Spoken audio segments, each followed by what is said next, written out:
afternoon. Let's get started. I'm Michael Lewis. I am the elementary music specialist at Sawyer Woods Elementary School, and I'm the co-chair of the Citizens Financial Advisory Committee. And I'm Paul Vogel. What else can I say? President of Kent Schools Foundation, and also co-chair of it. All right, go ahead. You've got the floor. Okay. Well, we kind of spoke this morning briefly and just wanted to, I assume we've all had a chance to read through this new charter. Basically what we did was took the old charter and just kind of followed the schematic, trying to stay within the objectives and the whatever headers you guys had. We just changed it to where we felt like the committee's work was what we've been doing for the past year and where we're kind of headed. So I'll let you guys kind of, unless Paul wants to say anything to that. No, I think that captured. I think, as we took the original charter and spent a year working on the committee and grappling with it a little bit, we kind of felt like there was ways that maybe we could simplify it, kind of clarify our understanding of our role. And also we felt that some of the original charters we met. Out of the through the recovery phase, I guess, and now it's more to the sustainability and kind of future look forward in the future. So that's also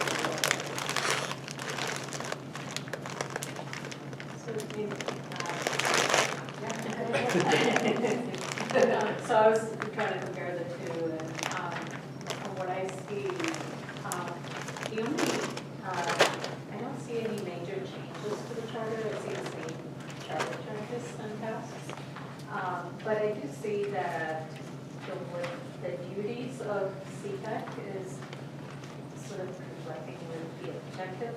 You're saying it's the objective, but it's not the duty. So I'm not clear on that. Like, there are 3 objectives that the CPAC was charged with. Are you saying that you'll continue those services? Because if you look at the page 1, the second to the last paragraph where it starts out with a key objective of the board is to maintain unit fund balance. That last sentence says the CPAC was charged with objective 1, 2, and 3. And then it goes on to duties of CPAC. So you're saying that the duties will also encompass the objectives? That's where I got a little confused.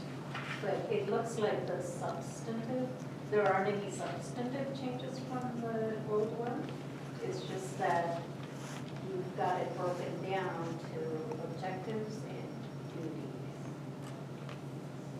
Well, and part of that, so we spent our last meeting, which was the first Wednesday of February, the entire meeting just going line by line and making changes however we felt like the committee, and we'd have a discussion about that. And part of our discussion was, do we refer to ourselves as the task force, or do we refer to ourselves as the CFAC, and where in the timeline does that go? So I will tell you probably 30 plus minutes of our conversation was on the first 5 paragraphs of this charge. Because of that agreement, we didn't want to refer to ourselves as something that it had been changed further into the discussion. And the other thing that we threw in here were conversations that we had with Leslie and yourself, being at our last kind of retreat that we had in January, and then the meeting where Dr. Watson, came and explained to us, and then when Ross Hardy was a director, he and you kind of gave us some feedback, and that we tried to capsulize all of that to bring into focus what it is you wanted us to do. And some of the great things that stick out are that you wanted to make sure that the district's maximizing categorical funds. You also want to make sure that the district's maintaining that 5% fund balance, or whatever percent fund balance is one of the major points, as I understood it from the very beginning. But you're probably correct, there wasn't much change. I think it was more semantics than it was adjusting anything that we had done. The other discussion we had was that whenever the committee was put in place, we all, 100% on the committee, felt like it was never our duty or our understanding that you wanted us to go back into the history and figure out all the problems that happened and then suddenly come up with a magic solution to how they happened. And so that kind of was where, whenever Director Benninger asked the question at the last presentation, it really kind of caught us off guard, because that was never our understanding. We're not forensic accountants, that's not our duty. So, I mean, I guess maybe I need some more clarity or understanding of the duties versus the objectives, because the objectives basically stayed the same. Right, and so I guess it's just the wording, because that sentence says the CPAC was charged. Do you want to say continues to be? Yeah, something like that. Would So- that, Okay. does that clarify that? Because we were trying to kind of bridge what the original charter was to what it is today. Right, And so we still see these as the objectives right, okay. of our that's work. the So part. if we're lost in the Yes, verbiage. thank you. No, because the duties were sort of secondary, even though they're pretty much the same too, except I realized you took out the auditing and the national, local, state policies, which makes sense, given the discussions we had. Those are not here in the duties, under the duties. But essentially, those 4 areas from the old document are the objectives and duties here, right? And so that's why It should be, it yeah. would be good to kind of understand why it was done in that way. But are you saying that was in the past, moving forward, we're just looking at duties, or you're going to be looking about duties? Yeah, I think that was the intent, was just to kind of take, because before it was kind of all broken down, and we're kind of working with, okay, does this go here, does this go there? And we kind of realign that, to a tighter focus, I guess I'd say, and align those around those objectives. And I think it'd be helpful to Yeah. hear about the dashboard, that was a rich discussion in that meeting. What all we were going to be looking at, so I don't know, So we're, and as I said, the purpose of the dashboard is really to be able to give a high-level look at what's the major levers that are going to tell us, or think of it as a traffic signal. If everything's green, it's all go. If we start seeing some of the key financial metrics that are starting, that we want to look at and say, hey, maybe the world's changing on us. So, things to give us early warning system, if you will, if there are elements in our financial statements or budget or planning that look like we might be heading in a direction that wouldn't work for us in the long run. So we're going to bring a dashboard that I guess I'd say we're even saying it's somewhat of a beta phase, if you will, because we need feedback. Are we capturing the big things? I mean, you can start really high level in a district and say, well, okay, 80% of our expenses are all personnel and benefits related, right? And so you're kind of locked into those. And then there's other funds and the expenses that are in there. But clearly on the revenue side, it's those projections, what we're going to get from the state with the FTE count of the students. And so working really closely with Ben and his group, well, Ben, and he's working with his group because obviously they're going to be they're the keepers of the data, they're responsible for that. So I'm trying to remember exactly which ones were, like on the revenue side. It was revenue versus surplus was in there. Well, looking at the revenue was, we had the projections of what enrollment was going to be at the time the budget was made, and we're tracking to that. So that's a key element of our income there. Expense side, I think it's expenses, budget to actual as we go through there. part of the challenge at the very beginning was educating us on school finance, right? That was a hurdle. But then I don't think that everybody who's outlined in the charge knew what their role was, right? I don't think Ben knew that he was gonna be as deep in this as he is. I'm thankful that he's there, but it's just not pragmatic to think that you throw 12 community members in a room and they create a dashboard when none of us even know what a dashboard is. We didn't know what you wanted it to look like, but then where do you get that data from? I mean, if you're looking at financial data of the 4th largest school district in the state of Washington, where does that pull in from? And we are absolutely reliant on Ben's office and the finance office to, A, bring that data in, but then we've had a ton of discussion on this dashboard. How is this gonna update? It's not gonna be automatic. It's gonna be somebody who's gonna go in and have to plug in numbers month after month after month, or week after week after week. Because as a community member, we just don't have access to that. I don't work in finance, unfortunately. So we, as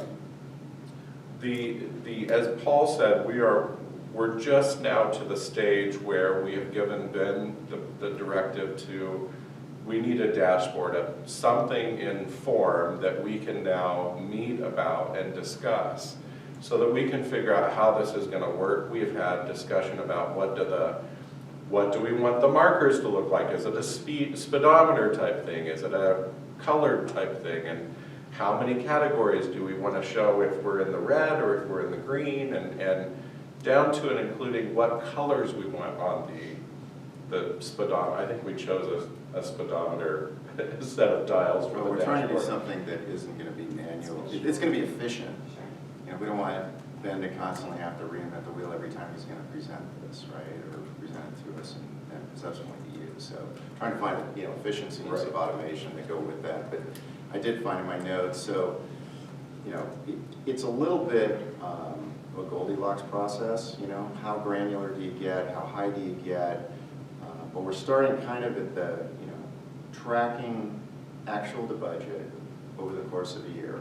Are we on target revenues? Are we on target expenses?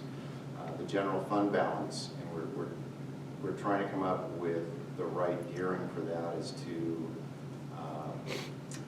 how do you measure that over the course of a year? Because the revenues and expenses, well, the expenses are pretty standard, but the revenues are kind of lumpy, right? Because you get money in chunks during the year. And then there's this true up, was in January, I think it is, with the state, and so it's where do we want to see in terms of timing certain things lying and making those adjustments? So that's why I say it's sort of in a beta phase. We're going to have to play with this a little bit. We're all going to see, hey, that really works, or that doesn't really give us what we want. But so rather than trying to get it absolutely perfect, we're doing a little design engineering here. We're going to come up with a prototype and we'll play with that a little bit and see what works there. But revenues actual to budget is what we're starting with. Expenditures actual to budget. General fund balance, we're trying to come up with what is it we're measuring there. Operating surplus deficit during the year. There's a budget you get. That accounting and the finance group is going to present with you every month, right? You get reports that says where are you on target, off target. So we want to pull that data in. We've got one that is a little more granular, and we're trying to define expenditures per pupil or budgeted and unfunded mandates, kind of planned and unplanned. Where do we capture those things that suddenly the legislature or others drop in your lap and there's no funding, or the funding's later, so do you have to dip into, so again, moving parts, right? So those are kind of the ones that we're playing with right now, and we're going to look at other groups. We're real fortunate. One of our committee members, Zach Kiefer, is a controller of a company down here in the Kent Valley, and obviously, he can kind of say, well, in the real world, this is what we do. Right. So we have a lot of differing experiences here that we're using. So that's kind of what we're leaning to. Right now, the ball's a little bit in his and Ben's lap. He's, like I said, he's pulling the information together. He has to find if there's efficiencies to doing this, you know, because we can't, they got a lot to do, and we don't want to layer one more thing on them, right? So it's something that we're trying to work out, just how, make sure it's an automated item. And when we get that, we're hoping in the next month or so to be able to bring that to you all, either in a forum like this to look at and test drive a little, and, or, you know, we might be a good way to get feedback rather than a formal board meeting, but you can decide what's best. We'll maybe shoot it out to you, and you can kind of see what it looks like, and then that'll help you decide what's the best forum to kind of play with the information. Well, and the idea was to keep, like if Ben's already going to be doing a very large presentation, then there's not a real, we didn't see a need to create more work for him. Like if there are some metrics that he's already giving you, it would be easy to just have that feed to the dashboard, and then it's updated so that the presentation kind of reflects the current data, that if a community member went out and looked, they'd be able to, if they missed the board meeting or they watch it on the live stream or whatever, they'd be able to look in the real time and see what he was actually talking about.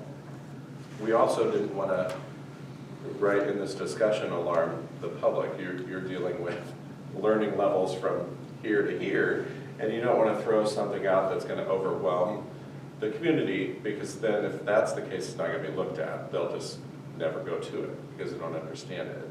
But we also want to make it accessible to where if you do want to dabble in finance or school finance, you can actually go get the information that you need. As a committee, we had a lot of discussion about the presentation, and I think we actually took that point out, that the original charter was that you wanted us to present to the community and you all every month. I'm not sure that that's feasible.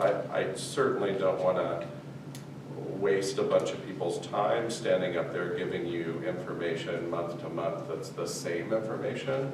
So I think we had discussion that maybe quarterly would be a better gear for that. I mean, I'm happy to get up there and present. It's, I do it all day long. So, but I don't think that there's enough information. It's kind of why we haven't presented to you until January, because we just didn't have any information. We hadn't really delved into creating anything to say, well, this is where we're at. We were having discussions. It took us almost 6 months to just figure out school finance and wrap your head around we haven't figured it categorical out. funding, and we still haven't figured it out. Yeah, so say 6 months. And then you're dealing with 8 different people who brings something to the table. I mean, I think that's why Paul and I are suited for the co-chair role, because we don't always agree, but we do agree to disagree, right? My way's not the end-all be-all, and his way's not the end-all be-all, which has created this great group dynamic. I will say that as a committee, we work very well together. We get along with each other, and there's that give and take in a committee where you don't have to like what I said, but it might be what I said, right? I have a question. Sure.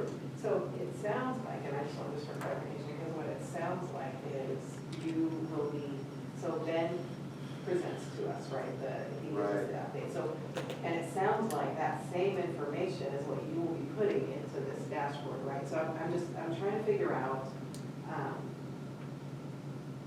it sounds like a redundance of work, just in a different way, right? So you're taking the information that will already be being presented, and you're putting it into a forward-facing dashboard for the public to be able to access in a simpler form, right? And you as well. I mean, I think the difference partly is in the presentations I've heard Ben give. I've been on finance committees for other organizations, and I struggle here, candidly. There's a lot of what I would call in banking elevator analysis. This one up, this one down. This one up, this one down, down one up, this one, which, and Ben's made this comment. I mean, I think we've talked in our group, and one of the really cool things is that while we're talking about it, Ben's kind of going, you know, like we're already kind of thinking. So Because the presentation of financial information, the real value and richness of it is why did it go up or down? You know, and the idea of the dashboard is to kind of immediately, you can look at that, and if everything's in the green, so to speak, we're on track. We're where we are, and that's reflecting. And then if you want to drill down on, hey, I was looking at this over here, you can go to that. And then you can have a rich conversation about that specific topic and not have to spend all the time and energy talking about stuff that's working well. You know, you kind of go, you know, 50,000 feet to ground. And so we want to try and help the board and the public kind of say, okay, what's the meat of this thing that goes on here from the financial aspects of the district?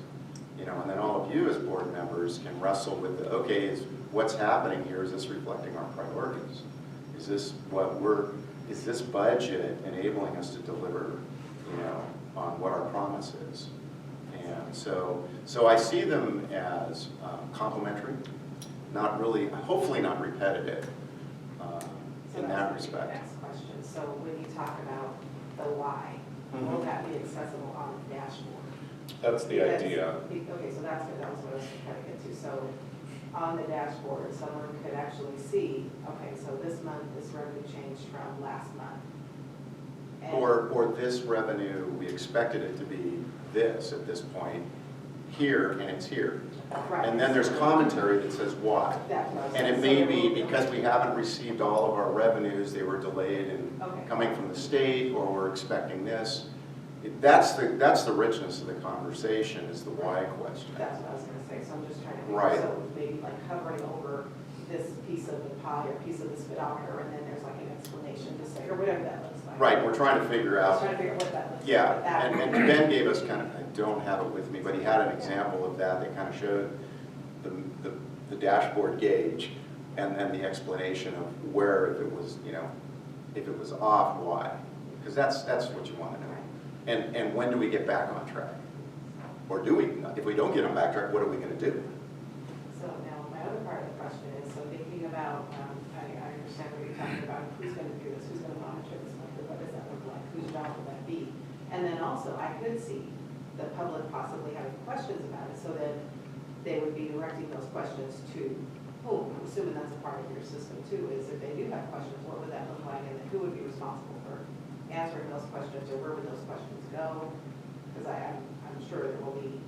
Initially, we had talked about launching a beta to the community, letting them chew on it a little bit, and then doing a survey so that they could, maybe an online survey or something where we can collect feedback so that A, you're generating FAQs, right, for that financial education piece, but at the same time, you're getting ideas on ways to make it more community friendly, more user friendly.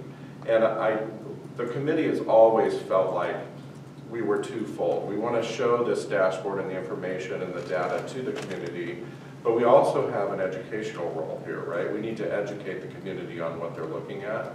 So I think that's what you're asking, is getting that feedback or a means to ask a question via email, and that's the thing, so I'm thinking about, so when you set this up, would they be, and this is maybe, I'll let you give it thought, I'm just thinking as you're talking, who would they direct their questions to? So for example, if they had a question about the dashboard, would that go to the committee, would that go to Ben, would that go to, so I'm just trying to determine, because I'm sure there'll be interaction, right? If you're, typically we're monthly. How do you receive questions today on finances? So typically they'll email or they'll call, yeah. Okay. But again, with this particular piece of information, I'm assuming it'd be a particular person or the committee. There would be, like they would be directing it to different people, would be my thought. Yeah. As a response to this It dashboard. might, you know, depending on the nature of the question, it may or may not be appropriate for the committee. So they well, can and we come don't back. meet but every 2 weeks too, so there's going to be, There's lag time. if we need to discuss that, that could be possibly 14 days before we're actually responding to that. I don't think that's in our best interest as a committee. I think that's going to cause a bunch of alarm. It's going to create red flags. So thinking about that, and then again, so then that makes perfect sense. But then, so does that mean Ben is going to get inundated with question. I'm just wondering what that Well, process ideally, looks this is like. gonna simplify it, I think is the hope. I mean, I'm sure there's gonna be a transition period, and there's, gonna be questions initially in the education piece. I don't know that we've wrapped our heads around that one yet. That's a good question. Well, if it's a specific financial question, I don't know as though anybody on our committee would have the means to answer that question. Exactly. So it Right, would that's what I'm probably have to be funneled through the finance office, would be my guess. Yeah, I just want to say the day I spent with you guys was very educational for me. I was really impressed how you guys really got to be in. I mean, I've been on a lot of committees, and when I walked in there, I thought, hey, you guys are you really are flowing with this stuff. And I thought, maybe that wasn't going to be the case when I walked in there. But I think the biggest thing to me is this is a graphic, live example. To me, the community can look at it and analyze it, simplify it. And I don't think we're ever going to have a means for all the financial questions to be answered by any task force or committee or anything.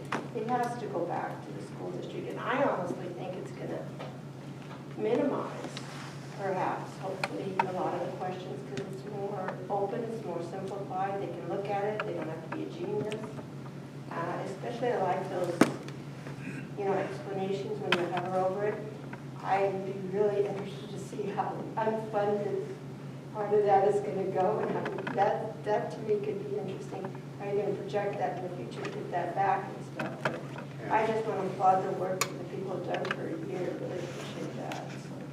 I think probably too, having the unfunded on there, unfunded mandates, which, I think just even yesterday legislation passed yesterday legislation passed to provide sanitary supplies in all bathrooms, school bathrooms. And is that a funded or an unfunded mandate? It will Right. be funded, but it will be unbudgeted. That's right, and so I think, that would help the public when things like that, come up, that it's like, this is something new, and it is good, it's in the best interest of students, this has an impact on the district. Well, and I think it's important to understand that not every category that's on this dashboard comes from Ben's office. Right. He doesn't decide enrollment. He doesn't decide how many staffing we're gonna have. That comes from human resources. Right. So he then has to go to that department to work with them to figure that out. So I tell you, I have been on a lot of committees, I've been on a lot of different things. It's my 25th year of teaching, but this was a bear. And for anybody to do the application and be put on this committee, and then just jump in feet first, should be applauded. Because I'm telling you, we did not get along like we did on Saturday when we first walked into the room. We had lots of discussion about, well, I don't agree with you. I think that this is what it needs to be. And that's what, that's when you're looking at our attendance. We've lost 3 members, and when you get to working as a kid, it's like your family. Like you work and know how to work with each other. Throwing somebody new into that mix is For better or worse. right? It's difficult to make that happen. We've even had lots of discussion about how we're very happy with the committee as we are now, because we understand kind of how each other works and how we each tick. So it is quite a complex undertaking, and it would not happen if Ben and the finance department was not. He is definitely more than a liaison. He's the person who holds the purse, right? And I appreciate his discretion. He's not driving the conversation. So if anybody has a question about things being driven, he plays his role extremely well. You were in there that day. Yeah, I mean, I saw that. he answers questions. And when we ask feedback, you'll see him kind of go, "Can I?" You know, so he wrestles with it, which has really been appreciated. You know, it's something that we haven't, we've got a lot of things that we say are over in the parking lot for later discussion. And one of these is, you know, we're kind of dealing with the here and now today. How do we kind of help share information today?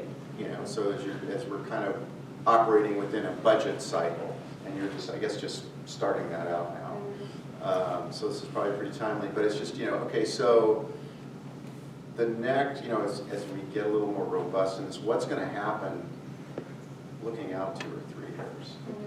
You know, what in terms of, you know, state funding and other things that may or may not happen will we receive and or lose? You know, one of the big things around here, the demographics of this area are changing, and I don't know if how many, do we have less title schools? I mean, there's some that are, right, isn't there a measure that we're sort of on the cusp in several schools here that are, and a certain level of funding we're going, so those kind of things, the issues and the needs don't go away, Right. but the dollars do. How do we address that? And how do we recognize that and plan for that? Or So, state mandates that come into law, like, yeah. they're not gonna produce products for our bathrooms. We're gonna have to produce that. So those are some of the things that aren't on the dashboard that can sneak in on you. Right. And if you're not paying attention to those and trying to address some of those and plan for those, then you get caught.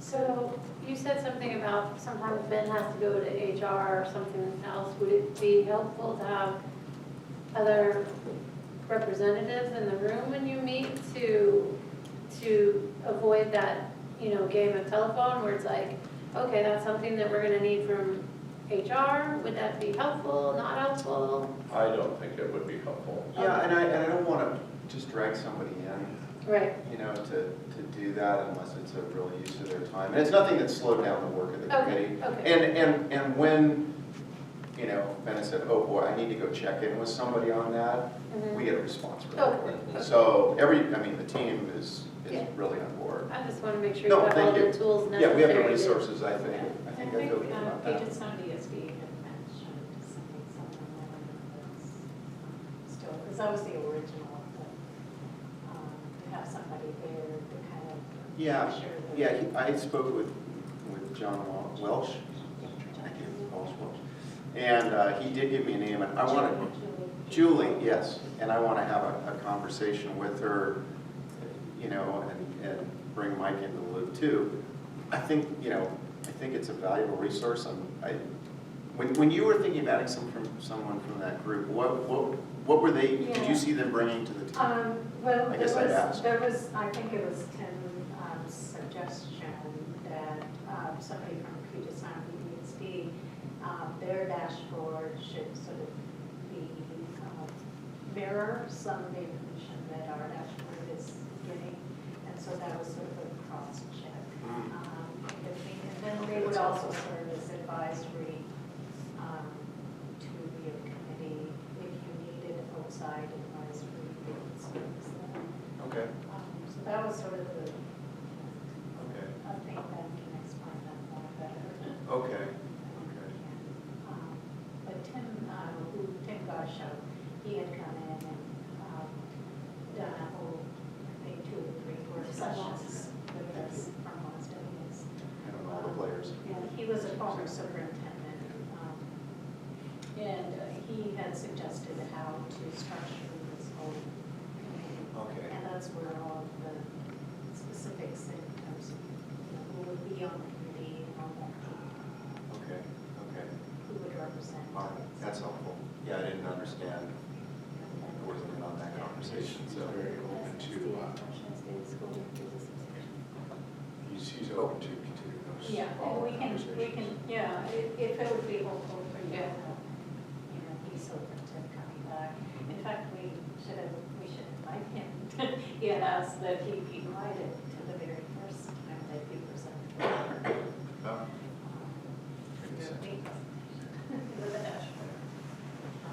With the dashboard. Paul and I have discussed about the possibility of having a standing coffee date with one of you, we had thrown out President Amadas, she's the president of the board. And just to have a discussion about kind of bringing in what your guys' opinion is at that juncture or whatever, and how that might influence our work, or give you guys some information so that we don't have you all there, obviously, to have a quorum.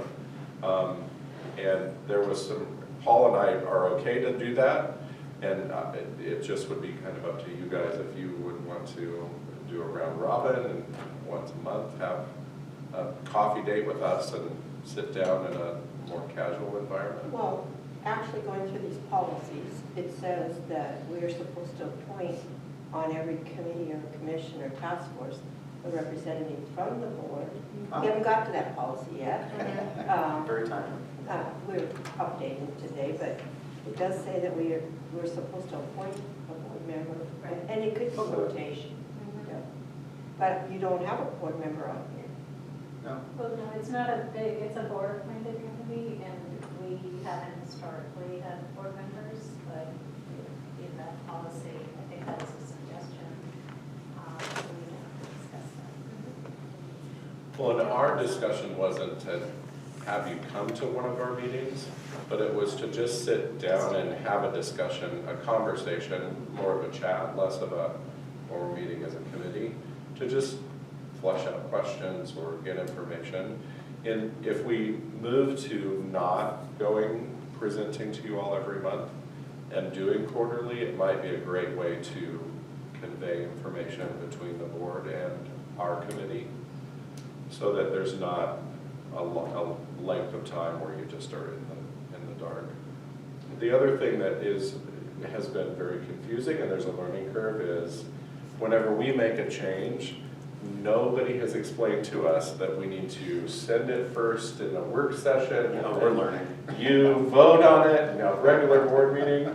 So there's a lot of kind of tizzy that happens because people don't have documents, or they think they need a document and they want a presentation, and then I don't have it on the thumb drive or whatever. So if you guys can convey to us, it doesn't have to be right now, kind of what the process is that we need to follow, because that happened when we decided to make a name change. We didn't know what process to follow, and just doing this charge, we didn't.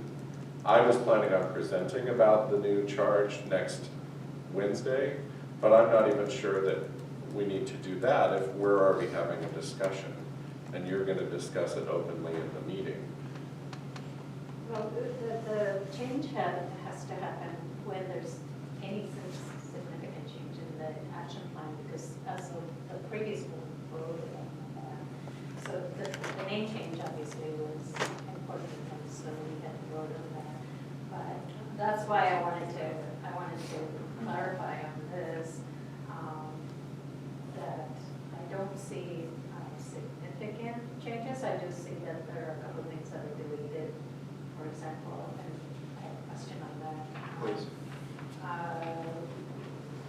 Under the duties, I see. Which that- document are you looking at?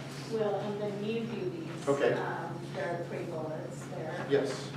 The old one, number 4, there were 5 items there. And 2 are, one is the audit and one is the advising the board of any national policies or legislation that may impact district finances. You mentioned talking about unfunded mandates and concerns on that. So just wondering what was the reason that was taken out? The audit specifically? Well, the audit, I understand. I think we discussed that with Zach. I think he had some concerns over that. But the advise the board on any of these policies and I guess we legislation. did, our confusion was, Who's gonna do that? well, it was so broad, it almost seemed like we were like legislative representatives. And if we wanted to word something maybe where, oh, well, it does say impact district finances. Yeah, Which may impact, it's not saying that you need to know all the right.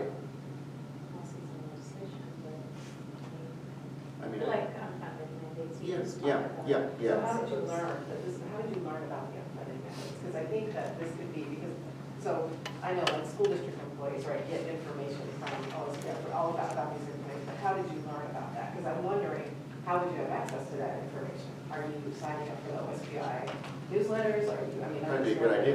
wondering, why is that a reasonable? Well, they're educating the public. So I mean, I'm just saying that as part of, I'm not saying that's No. wholly your responsibility. Yeah, I'm just asking how they learned, how did you learn about the unfunded mandates? Just I'm curious.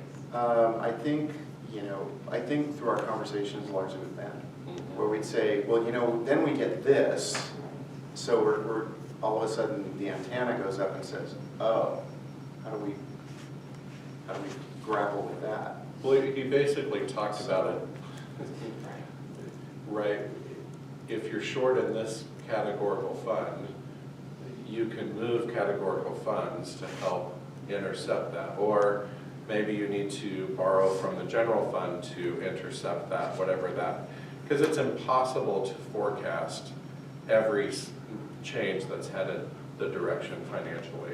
So we used the whiteboard, I remember, and he basically just explained that it all goes under categorical funds, and then how you kind of manage that, but then those even have budgetary restraints and all the rules and of that. I'm not sure that we've learned that, but he did explain that that it's kind of fluid, if you will, that you unforeseen circumstances, you have a way to intercept that so that it doesn't become a negative and it can be taken care of. Right, and so that's my curiosity is, what would be the system that you would learn about these things to advise the board? I don't know that there's a system in place or what that would look like. I don't know if it's an appropriate charge. So I can see why you took it out, because I'm wondering how you would be able to do that. You can, I mean, if you track all of their bills, if they don't have a fiscal note, it's pretty easy to figure it out. Well, our discussion really came down to what your role is as the board and what our role is to you. And at the end of the day, you're the fiduciary stewards for the district. That's your job, to make sure every dollar is spent accurately and to the best of the district's ability and to the best of its use. Our job, we never ever saw, and we actually talked about, do we want to be a committee where we look at large purchases, or maybe the district needs 12 buses, do we want to look at that and see if that's feasible in the budget?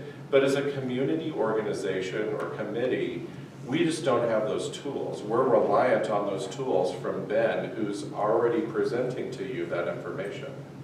I appreciate that. I know we haven't talked about this because we are focusing on, obviously, why we're here, which is, again, thank you for the time and effort that has been put in this noticeable. The time and effort of committee members, of the board, and staff, I think all needs to be brought into the equation. We haven't necessarily discussed with the staff. And I know that Ben is one person. He has a team that reports to him, works sort of closely with Harmon and with other members of our team. We are lean and not so mean. That's the idea of school district staff. But I also want to make sure we're balancing what information. I like the conversation we're talking about. It really focuses on what we are designed to do in this organization is to teach, not just tell. And that's what this really the graphic organizer of our data, our financial data, really should do. How do we make sure that we're minimizing the impact on staff, that we have enough responsibility, but also he and others have a deeper, broader responsibility to the day-to-day operations of our district. We just want to be mindful about that. So as we venture into what's next, because this is critically important to us as we work on not just we're talking about not just sustainability now, we're talking recovery, we're talking about sustainability. That needs to be part of the conversation, and the who is part of that. So I don't know if those discussions will take place in the committees. I talked with Jewel about it. I'm curious to know how we've started. Okay. And understand that the things that we're monitoring, or at least I'm monitoring, maybe it's the teacher in me, is that we do have a high school student that is on our committee. So I take it very seriously, the time commitment that we expect of 8 volunteers who basically said, okay, I'm game, I'll do it. And they decided to throw their name in the hat. Yes. We don't get anything back for this. We didn't even get snacks, to be quite frank. And when you're sitting there for a couple hours. Well, I understand that. But at the same time, Yes. this isn't our job. It's not our professional job. It's our volunteer job. And we're trying to manage all of those. I mean, I've emailed multiple times to Maya about attendance and how do you want us to tackle that? Because at any given time, I don't think we've had a full committee meeting but a few times, because everybody has a professional life outside of this committee. And managing that to where if Jaden he's a huge musical theater person, if he's working on musical theater and I know that he's not gonna get home until 10 or 11 o'clock at night, most nights of the week, I can't demand him to be there as a co-chair. And so we're trying to manage the district's financial future at the same time as managing people, right? The human factor that comes into play when it's a volunteer committee. And it's when I said complex, it's the most complex committee I've ever been on. I think too, your point about resource allocation, I'd say we're mindful of that. You know, it's critical that we have, I'll say Ben, but someone from that area available. And I think as we get better at this and with input from you and the community is to just exactly it's evolving, you know, the function of this committee as we get into it. And other ones that I've served on have been kind of what I call true finance committees for other nonprofits. We meet once a month and kind of go through the financials. We look at the dashboard. We talk about, okay, are we on or off track? What's going on? What's the plan? Very often it's with the you know, the person who's the head of the finance team and maybe the executive director of the organization. And that's where we hear that conversation, and the idea being then that it's usually a committee of the board of the organization that really kind of gets down to the nuts and bolts. Frankly, it may not work in this kind of environment, but there's usually a person or two from the board in there as well, and they're able to go and take that back, and they make the presentation to the board. And the purpose of the committee is to really, you know, look over things like budget, ask some of those key questions, but where the board input is critical is because we don't set the priorities. Right. You know, the board sets the priorities, so when someone says, how's the budget look? I said, I don't know, they meet your priorities. Yeah. You know, so I think we'll get to the point where it'll probably be a monthly meeting, and depending on what goes on, it may not even be that often. But you know, certainly the presentation and the information, you know, the dashboard and that, I mean, that has to be owned by the organization. They own that. They own the integrity of the information and the data. As a board, you need to feel comfortable that what you're getting is accurate. And you're doing an audit now, which is, you know, that's really going to tell you something critical. Well, and And also to give you hopefully that confidence, and that management letter that comes back with it is typically the one that says, you know, here's the things, if you've been involved with audits before, it's a valuable tool. Is it not possible that giving, you know, I'm hearing the staff commitment the time, is it not possible though, maybe not right now, but in the future, doing this and having the dashboard and having it out there more might actually alleviate some time from all the calls you're getting, like, oh, what are you doing with our money, or, you know, from that maybe HR or public relations or communication kids.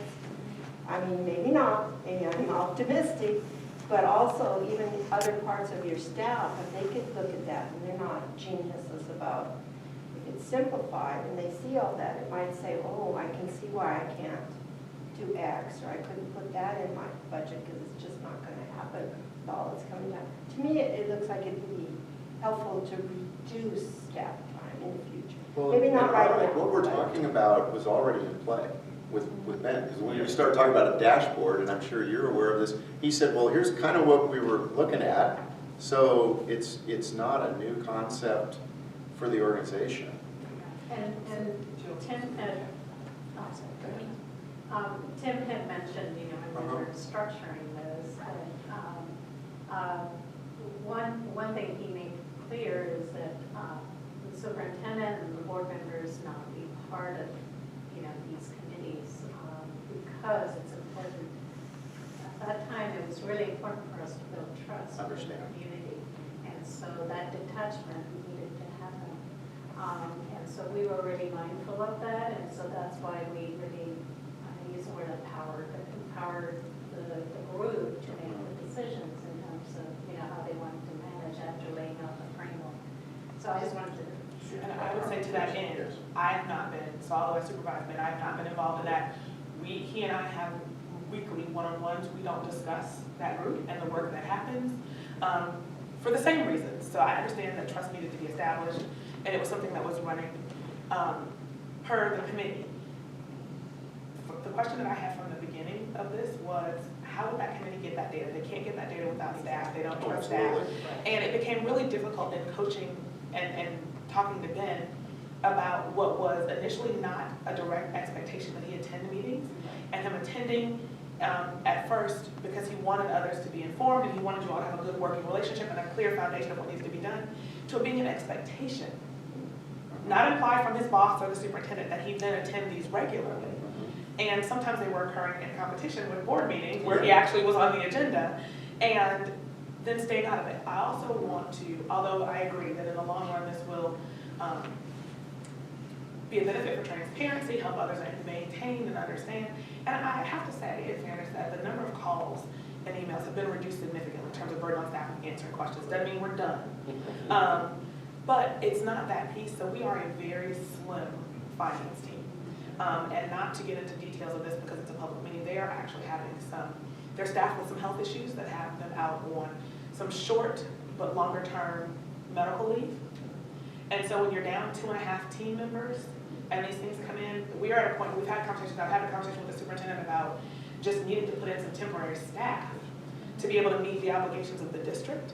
And so thinking about this, and so it would be helpful for me, even without knowing the inner workings or having a say in that, of understanding what the role of staff is so I can coach them through that and ensure that we're balancing their work, their needs, their work time, because yes, they are employees, but whenever we are participating in something outside of our 40 hours, it is an addition to. We don't trade off our work day for our committee time. So how can I help coach him through that and then prepare that space? So it would be helpful as you all are moving forward. It's fine, I agree that they need to be involved. You can't do the work without partners at the table. But what is that expectation, and clarifying that would be helpful. And I think that could be determined, honestly. I think it's kind of a flip, because in my opinion, it would be, what is his capacity?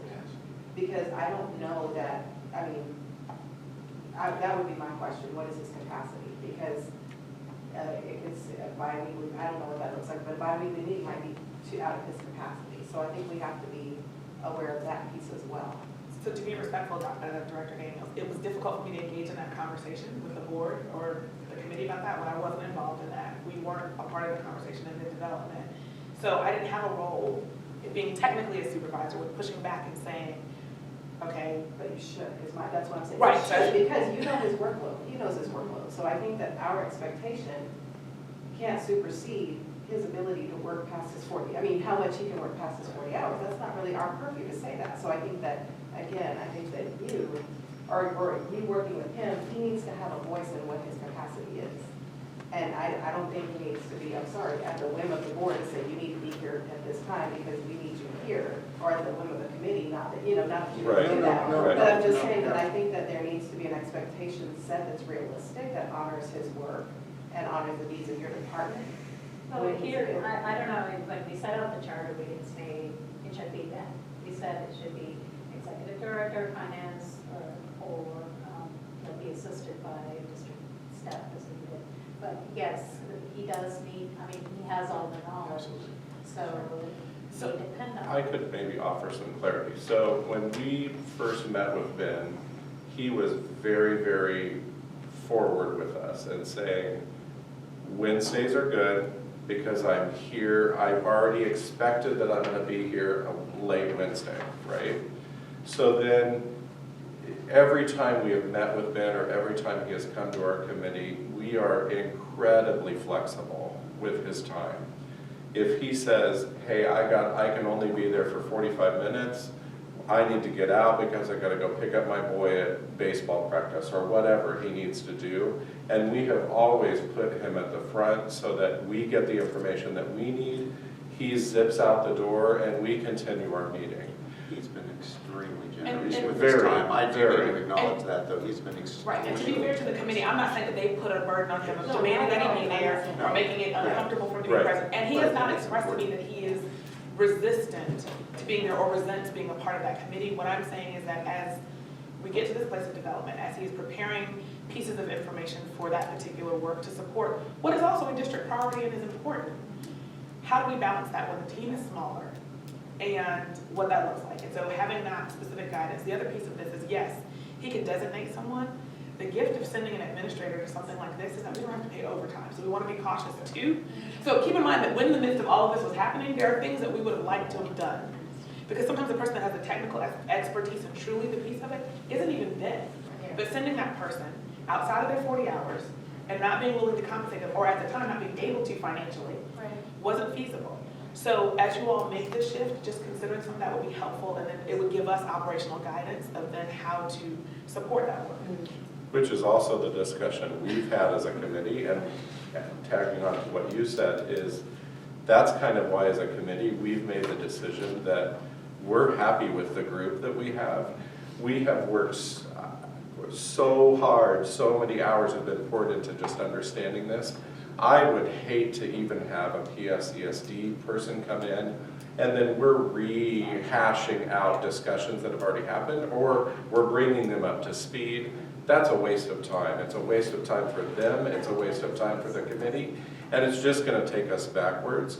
So we, at our last meeting, we did have a bit of discussion that maybe we don't bring anybody in. Maybe we stick with what we have for now, and then if we see down in the future that we do need a little extra person to come in, then we can bring them into the mix.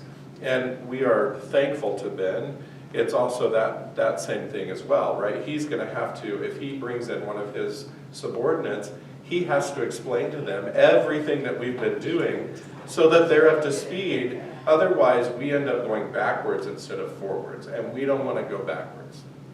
So that we've had this very discussion amongst our committee, which I think is important. And I think we're at this stage, right, where we're ready to get this beta dashboard out into view so that then we can begin the next step of our work, which is feedback. We are gonna have to have, and we've always talked about the dashboard as let's get something off the ground and then let's finesse it to what the needs of the community, the voice of the community is saying, the needs of what the board wants, and the needs of what our committee feels like we need to have in there. And then we can go to the next step. We're kind of working through this in a step-by-step process, right?